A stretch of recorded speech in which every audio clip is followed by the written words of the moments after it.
Hi friends, அஸ்ஸலாமு அலைக்கும் வரஹ்மத்துல்லாஹி வபரகாத்துஹு. எல்லோரும் எப்படி இருக்கீங்க? ஓகே, இன்றைக்கி நம்ம வீடியோவில் என்ன பார்க்க போகிறோன்னா, ஒரு டேஸ்டியான கேக் ரெசிபி தான் பார்க்க போகிறோம். ஓகேங்களா? ஓகே, வாங்க நம்ம இந்த வீடியோக்குள்ளே போயிடலாம். ஒரு பவுல் ஒன்று எடுத்துக்கோங்க. இந்த மாதிரி இந்த பவுலில் வந்து ரவை 1 கப் ஆட் பண்ணிக்கோங்க.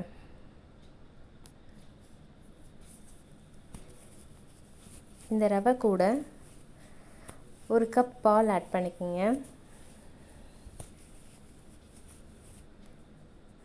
இது ரெண்டுத்தையும் நல்லா மிக்ஸ் பண்ணி 10 நிமிஷம் ஊற வச்சுடுங்க.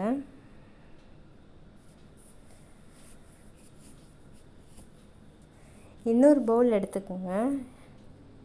இதில் வந்து 1 கப் மைதா மாவு ஆட் பண்ணிக்கோங்க.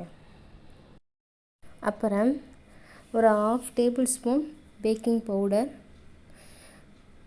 1/4 டேபிள் ஸ்பூன் பேக்கிங் சோடா, அப்புறம் இது கூட 3/4 கப் சுகர் சேர்த்துக்குங்க. இது நல்லா மிக்ஸ் பண்ணி எடுத்து வச்சுக்கோங்க.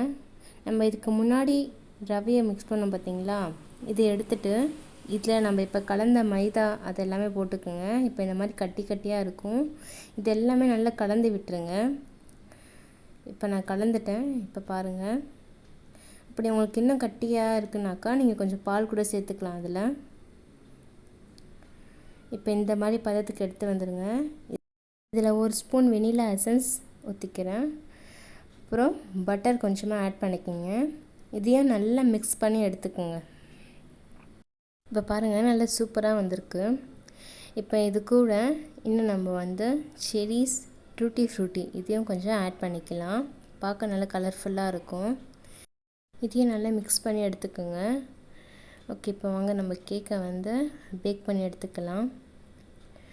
ஓகே, நான் இப்போ வந்து ரெடி பண்ணிட்டேன். இதை வந்து ஒரு நல்ல கனமான பாத்திரத்தில் அது கீழே உப்பு போட்டு அதுக்கு நல்லா ஸ்டாண்ட் வச்சு ஒரு 40லேருந்து 45 மினிட்ஸ் வரைக்கும் நல்லா பேக் பண்ணி எடுத்துக்கோங்க. இப்போ பாருங்கள், என்னோடய கேக் பேக் ஆகிடுச்சு. இருங்க, இந்த பேப்பர் எடுத்துகிட்டு நான் உங்களுக்கு காட்டுறேன். இப்போ பாருங்கள் எவ்வளோ அழகாக வந்திருக்குன்ட்டு. நல்லா இருக்குங்களா பார்க்குறதுக்கு? கலர்ஃபுல்லாக நம்ம எம்மியாக இருக்குது. இன்னொரு ஸ்டெப்பு, இன்னொரு பாத்திரம் எடுத்துக்கோங்க. இதில் சுகர், இப்போ வந்து சுகர் சிரப்பு தான் நம்ம ரெடி பண்ணிக்க போகிறோம். இதை வந்து நம்ம கேக் மேலே ஹோல்ஸ், சின்ன சின்ன ஹோல்ஸ் போட்டு அதில் ஊற்றினாக்கா இன்னும் எம்மியாக இருக்கும். அதுக்காக தான் இது. கொஞ்சமாக எடுத்துக்கோங்க. இப்போ நம்ம ஹோல்ஸ் போடுறோம் பாருங்கள்.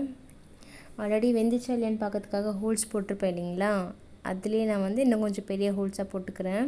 இந்த ஜீரா வந்து நல்லா ஊறிச்சினாக்கா இன்னும் கொஞ்சம் எம்மி டேஸ்ட் கொடுக்கும். உங்களுக்கு நிறைய சுகர் வேணாம் அப்படின்னு நீங்கள் நினச்சிங்கனாக்கா நீங்கள் வந்து இந்த ஜீரா வந்து ஸ்கிப் பண்ணிக்கலாம். இப்போ பாருங்கள், நான் அதில் வந்து ஜீராவை வந்து ஊற்றிட்டேன். இப்போ ரொம்ப அழகாக இருக்குது பார்க்குறதுக்கு. இப்போ அந்த ஜீராலாம் உள்ளே போய்ட்டு எல்லா கேக் கூடவும் வந்து சேர்ந்துடும். இப்போ பாருங்கள், நம்ம கட் பண்ணி பார்க்கலாம். ஜீரா கூட நல்லா வந்திருக்கு கேக்கு.